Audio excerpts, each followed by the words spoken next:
End gold buyers, మీ కష్టాల్లో నమ్మకమైన మీ ఆత్మీయ నేస్తం.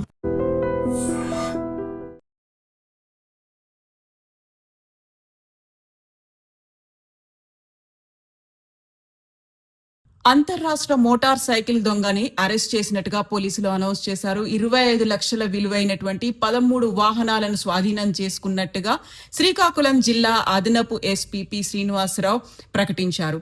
శ్రీకాకుళం జిల్లా కాశీబుగ్గ పోలీస్ స్టేషన్ పరిధిలో జరిగినటువంటి 5 దొంగతనాలు, నరసన్నపేట పోలీస్ స్టేషన్ పరిధిలో జరిగిన 1 దొంగతనం, ఆముదాల వలస పోలీస్ స్టేషన్ పరిధిలో జరిగినటువంటి 1 దొంగతనం, విజయనగరం 1 టౌన్ పోలీస్ స్టేషన్ పరిధిలో జరిగిన ఇంకొక దొంగతనం, అనకాపల్లి పోలీస్ స్టేషన్ పరిధిలో జరిగినటువంటి మరో దొంగతనం, విశాఖపట్నం హార్బర్ పోలీస్ స్టేషన్ పరిధిలో జరిగిన 1 దొంగతనం, మల్కాపురం పోలీస్ స్టేషన్ పరిధిలో జరిగినటువంటి 1 దొంగతనం, దీంతో పాటుగా ఒడిశా రాష్ట్రంలోని జరడా పోలీస్ స్టేషన్ పరిధిలో జరిగిన 1 దొంగతనం కేసుకు సంబంధించినటువంటి నిందితుడిని అరెస్ట్ చేసి కేసు దర్యాప్తులో భాగంగా విచారించామని, అరెస్ట్ చేసినట్టుగా సోమవారం కాశీబుగ్గ పోలీస్ స్టేషన్లో నిర్వహించినటువంటి పత్రికా సమావేశంలో కేసు వివరాలను పి శ్రీనివాసరావు వెల్లడించారు. నిందితుడు నాతమిని రఘునాథన్, తండ్రి పేరు లేట్ రామచంద్ర ప్రధాన్, 31 సంవత్సరాల వయస్సు, పెదంచెల గ్రామం, రెంటికోట పోస్ట్, పలాస మండలానికి చెందినవాడిగా పోలీసులు అనౌన్స్ చేశారు. ఇక ఈ కేసుకు సంబంధించినటువంటి వివరాల్ని పోలీసులు వెల్లడించారు. ముద్దాయి ఇంటర్మీడియట్ వరకు విద్యాభ్యాసం పూర్తి చేసి అనంతరం వెల్డింగ్ వృత్తిని నేర్చుకుని బెంగళూరు, అబుదాబి ప్రాంతాల్లో పనిచేశాడు.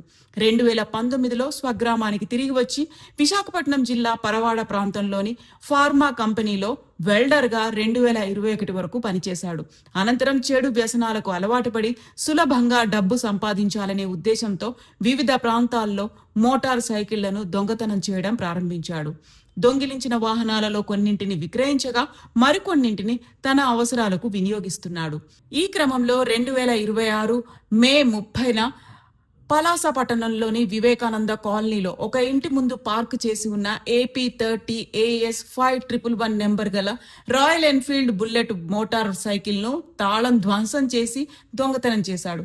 అనంతరం మరో మోటార్ సైకిల్ ను దొంగతనం చేయాలనే ఉద్దేశంతో రెక్కి నిర్వహిస్తూ తిరుగుతుంటే కాశీబుగ్గ పోలీసులు అనుమానాస్పదంగా గుర్తించి అదుపులోకి తీసుకుని విచారించారు. విచారణలో నిందితుడు పలు దొంగతనాలకు పాల్పడినట్టు అంగీకరించాడు. అతని వద్ద నుంచి మొత్తం 13 మోటార్ సైకిళ్లను స్వాధీనం చేసుకున్న వాహనాల మొత్తం అంచనా విలువ సుమారు 25 లక్షల రూపాయలు. ఈ రికవరీతో మొత్తం 14 దొంగతనం కేసులు ఛేదించబడ్డాయి. దర్యాప్తులో నిందితుడు గతంలో 18 దొంగతన కేసుల్లో నిందితుడిగా ఉన్నట్లు వెల్లడైంది. ఈ కేసుల నేపథ్యంలో అతడు 2024 సెప్టెంబర్ 29న పర్లాకిమిడి పోలీస్ స్టేషన్ పరిధిలో అరెస్ట్ చేయబడి విశాఖపట్నం సెంట్రల్ జైలుకు రిమాండ్ చేయబడ్డాడు. అనంతరం 2026 జనవరి 8న జైలు నుంచి విడుదలైన తర్వాత తిరిగి దొంగతనాలకు పాల్పడినట్టుగా గుర్తించబడింది. కేసును సమర్థవంతంగా ఛేదించి నిందితుడిని అరెస్ట్ చేసి 25 లక్షల విలువైన చోరీ సొత్తును స్వాధీనం చేసుకోవడంలో విశేష కృషి చేసిన కాశీబుగ్గ సిసిఎస్ మందస పోలీసు అధికారులు సిబ్బందిని జిల్లా SP Shri KV Maheshwar Reddy, IPS సిబ్బందిని జిల్లా ఎస్పీ శ్రీ కెవి మహేశ్వర్ రెడ్డి ప్రత్యేకంగా అభినందించి ప్రశంసించారు.